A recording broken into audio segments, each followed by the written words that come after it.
नमस्कार दोस्तों, हमारे चैनल पे आपका स्वागत है। तो आज हम TPA 39 के बारे में बात करने वाले हैं। 39 क्या बताता है? 39 बताता है कि अंतरण जहाँ की अन्य व्यक्ति भरण पोषण का हकदार है। कोई ऐसा अंतरण किया जाता है जिस पर कोई ऐसा अंतरण है जिस पर किसी अन्य व्यक्ति का कोई अन्य व्यक्ति है उसका भरण पोषण का हकदार है। ऐसी किसी संपत्ति का भरण पोषण किया जाता है। तो जहाँ की अन्य व्यक्ति स्थावर संपत्ति के लाभों में से भरण पोषण या अपने अभिवर्धन या विवाह के लिए, जहाँ की अन्य व्यक्ति मतलब कोई व्यक्ति स्थावर संपत्ति, इसमें कौन स्थावर संपत्ति काम करती है। स्थावर संपत्ति के लाभों में से भरण पोषण मतलब स्थावर संपत्ति से जो आय प्राप्त हो रही उसमें से भरण पोषण का या अभिवर्धन या विवाह के लिए उपबंध पाने का हकदार है, या अभिवर्धन या विवाह शादी के लिए उससे पैसा पाने का हकदार है। और ऐसी संपत्ति अंतरित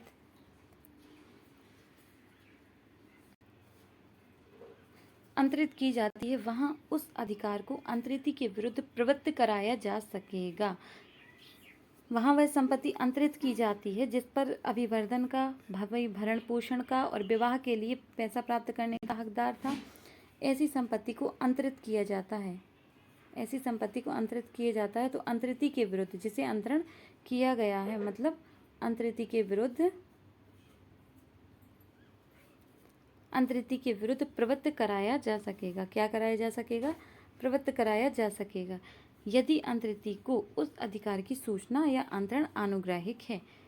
पर प्रवृत्त भी कब कराया जा सकता है? तो इसका ये अपवाद, परंतु हम कह सकते हैं कि यदि अंतरित को, जो अंतरित है जिसने वह संपत्ति खरीदी है, स्थावर संपत्ति खरीदी है, यदि अंतरित को उस अधिकार की सूचना या अंतरण अनुग्राहिक है, यदि अंतरित है उसे अधिकार की सूचना है कि इस पर भावी भरण पोषण या विवाह अभिवर्धन के लिए पैसा जाना है, और तब भी वह उससे संपत्ति को खरीदता है, या अनुग्राहिक है, या फिर दान है, या फिर दान में किसी को दिया गया है,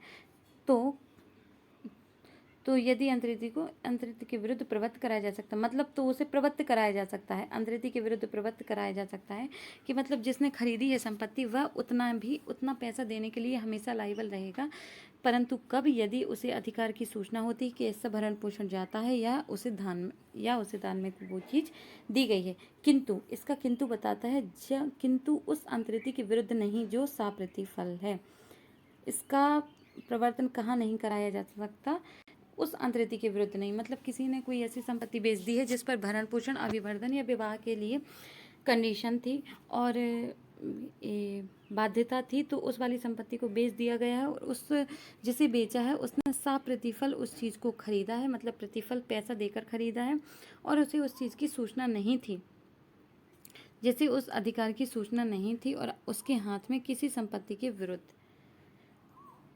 कि उसे कोई संपत्ति में से कोई धन, कोई आय, कुछ भी देना होगा, और तब वो प्रतिफल खरीदता है, तो उसके विरुद्ध प्रवर्तित नहीं कराया जा सकता, मतलब उससे वो पैसा नहीं मंगाया जा सकता। लेकिन यदि वह फ्री में, मतलब दान में किसी को दी गई है वह संपत्ति, तो उससे प्रवर्तन कराया जा सकता है, वह बाध्यता बनी रहेगी। और दान में अगर यदि वह बिना प्रतिफल के दिया जाता है, जैसे बिना प्रतिफल दिया जाता है, तब उसके ऊपर बाध्यता बनी रहेगी कि वह उस भरण पोषण वगैरह वगैरह सारी भरण पोषण, शादी, विवाह, अभिवर्धन के लिए वह उसमें से पैसा दे। लेकिन यदि उसे साप्रतिफल होता है तो उसे नहीं देना होगा पैसा कुछ भी, यदि उसे सूचना नहीं थी। यदि उसे सूचना थी और साप्रतिफल नहीं था तो उसे देना पड़ेगा, पर सूचना नहीं है तो उसे नहीं देना पड़ेगा विद कंसीडरेशन, यदि वह खरीदता है तो। और यदि वह दान में दिया जाता है तो या तो दान तो हमेशा फ्री में होता है, तो दान में यदि सूचना है तब भी भरण पोषण देना होगा, और दान में यदि सूचना नहीं है तब भी भरण पोषण देना होगा। एक बार फिर से देखते हैं किस किस में देना होगा। यदि दान है, यदि व्यक्ति को संपत्ति दी गई है, ठीक है, तो उसने बिना प्रतिफल की कोई संपत्ति खरीदी है, मतलब प्रतिफल उसे नहीं दिया, प्रतिफल मतलब पैसा नहीं दिया, उसने कोई संपत्ति दी गई है, ठीक है। तो यदि बिना प्रतिफल के है उसे संपत्ति दी गई है तो क्या है? ये तो दान है। यदि उसे दान दिया गया है तो उसे हर कंडीशन में उसमें से जो बाध्यता है उसको फुलफिल करने के लिए वो लायबल होगा। परंतु यदि उसे प्रतिफल के साथ कोई संपत्ति दी गई है और उसे सूचना नहीं थी, तो उसमें से वो भरण पोषण के लिए लायबल नहीं होगा।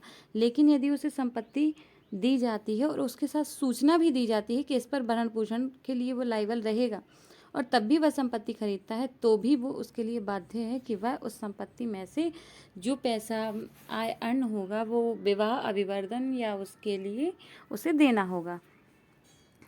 तो थैंक यू दोस्तों, आज के लिए सिर्फ इतना ही। आई होप आपको समझ में आ रहा होगा। यदि कोई गलती समझ में आती है तो आप हमें बता सकते हैं, और आप वीडियो को सपोर्ट भी कर सकते हैं। Thank you, bye bye.